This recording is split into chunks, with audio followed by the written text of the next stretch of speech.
મહીસાગર જિલ્લાના લુણાવાડા તાલુકાના લીંબોદરા ચોકડી પાસે કન્ટેનર અને આઈસર ટેમ્પો વચ્ચે અકસ્માત સર્જાયો હતો કે જેમાં એક કન્ટેનરે ઉભેલા આઈસર ટેમ્પાને પાછળથી ટક્કર મારી હતી. જોકે આ ઘટનામાં સદનસીબે કોઈ જાનહાનિ થવા પામી ન હતી.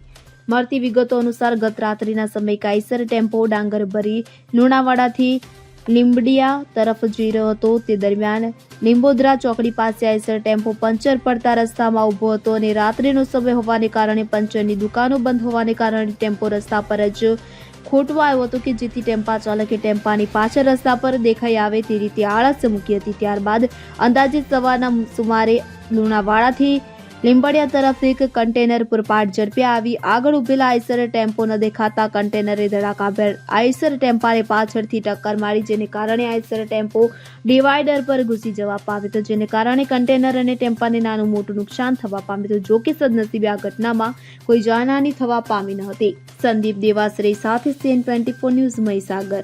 હવે જુઓ દેશ દુનિયાની તમામ ખબરો તમારી આંગળીના ટેરવે. ઉઠાવો મોબાઈલ અને Google Play Store પરથી ડાઉનલોડ કરો અમારી CN24 ન્યૂઝ મોબાઈલ એપ.